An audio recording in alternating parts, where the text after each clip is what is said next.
जय श्री हरि। पौष पुत्रदा एकादशी के उपरांत माघ माह की कृष्ण पक्ष में आने वाली इस एकादशी को षटतिला एकादशी कहा जाता है। तिल स्नान, तिल का उपटन, तिल का हवन, तिल का तर्पण, तिल का भोजन और तिलों का दान, तिल की ये 6 प्रयोग इस व्रत में अवश्य करें। इनके प्रयोग के कारण यह षटतिला एकादशी कहलाती है। इस व्रत के करने से अनेक प्रकार के पाप नष्ट हो जाते हैं। षटतिला एकादशी का महत्व। एक समय दालभ्य ऋषि ने पुलत्स ऋषि से पूछा कि हे महाराज, पृथ्वी लोक में मनुष्य ब्रह्म हत्यादि महान पाप करते हैं, पराय धन की चोरी तथा दूसरे की उन्नति देखकर ईर्ष्या करते हैं, साथ ही अनेक प्रकार के व्यसनों में फंसे रहते हैं, फिर भी उनको नर्क प्राप्त नहीं होता। इसका क्या कारण है? वे न जाने कौन सा दान पुण्य करते हैं जिससे उनके पाप नष्ट हो जाते हैं। यह सब कृपा पूर्वक आप कहिए।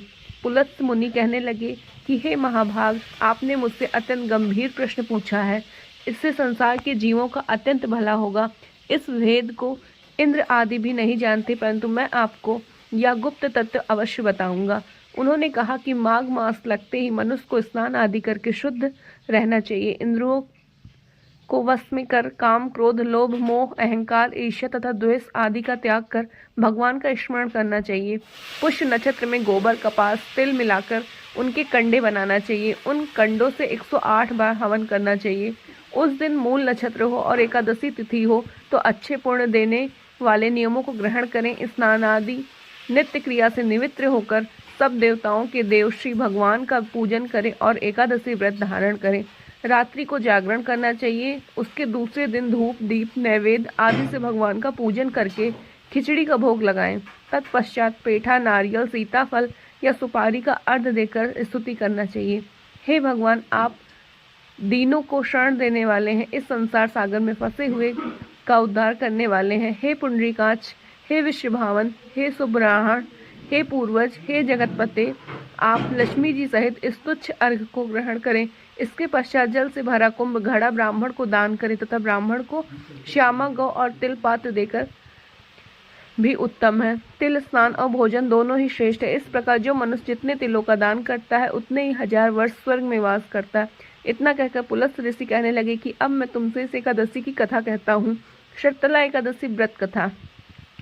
एक समय नारद जी ने भगवान श्री विष्णु से यही प्रश्न किया था और भगवान जी ने जो षटतिला एकादशी का महात्म्य नारद जी से कहा सो मैं तुमसे कहता हूँ। भगवान ने नारद जी से कहा कि हे नारद, मैं तुमसे सत्य घटना कहता हूँ, ध्यान पूर्वक सुनो। प्राचीन काल में मृत्यु लोक में एक ब्राह्मणी रहती थी। वह सदैव व्रत किया करती थी। एक समय वह 1 मास तक व्रत करती रही। इससे उसका शरीर अत्यंत दुर्लभ हो गया। यद्यपि वह अत्यंत बुद्धिमान थी, तथापि उसने कभी देवताओं या ब्राह्मणों के निमित्त अन्न या धन का दान नहीं किया था। इससे मैंने सोचा कि ब्राह्मणी ने व्रत आदि से अपना शरीर शुद्ध कर लिया है, अब इसे विष्णु लोक में तो मिल ही जाएगा, परंतु इसने कभी अन्न का दान नहीं किया है, इससे इसकी तृप्ति होना कठिन है। भगवान ने आगे कहा, ऐसा सोचकर मैं भिखारी के बेस में मृत्यु लोक में उस ब्राह्मणी के पास गया और उससे भिक्षा मांगी। वह ब्राह्मणी बोली, महाराज, किस लिए आए हो? मैंने कहा, मुझे भिक्षा चाहिए। इस पर उसने एक मिट्टी का ढेला मेरे शिक्षा पात्र में डाल दिया। मैं उसे लेकर स्वर्ग में लौट आया। कुछ समय बाद ब्राह्मणी भी शरीर त्याग कर स्वर्ग में आ गई। उस ब्राह्मणी को मिट्टी का दान करने से स्वर्ग में सुंदर महल मिला, परंतु उसने अपने घर को अन्नादि सब सामग्रियों से शून्य पाया। घबरा कर वह मेरे पास आई और कहने लगी कि भगवान, मैंने अनेक व्रत आदि से आपकी पूजा की, परंतु फिर भी मेरा घर अनादि सब वस्तुओं से शून्य है। इसका क्या कारण है? इस पर मैंने कहा, पहले तुम अपने घर जाओ, देव स्त्रियाँ आएंगी तुम्हें देखने के लिए। पहले उनसे षटतिला एकादशी का पूर्ण और विधि सुन लो, तब द्वार खोलना। मेरे ऐसे वचन सुनकर वह अपने घर गई। जब देव स्त्रियाँ आई और द्वार खोलने को कहा तो ब्राह्मणी बोली, आप मुझे देखने आई हैं तो षटतिला एकादशी का महात्म्य मुझसे कहो। उनमें से एक देव स्त्री कहने लगी कि मैं कहती हूँ, जब ब्राह्मणी ने षटतिला एकादशी का महात्म्य सुना तब द्वार खोल दिया। देवांगनाओं ने उसको देखा कि न तो वह गांधर्वी है न आसुरी है, वरन पहले जैसी मानसी है। उस ब्राह्मणी के उनके कथानुसार षटतिला एकादशी का व्रत किया। इसके प्रभाव से वह सुंदर और रूपवती हो गई तथा उसका घर अनादि समस्त सामग्रियों से युक्त हो गया। अतः मनुष्यों को मूर्खता त्याग कर षटतिला एकादशी का व्रत और लोभ न करके तिल आदि का दान करना चाहिए। इससे दुर्भाग्य, दरिद्रता तथा अनेक प्रकार के कष्ट दूर होकर मोक्ष की प्राप्ति होती है। इस प्रकार से तिला एकादशी व्रत कथा समाप्त हुई। जय श्री हरि।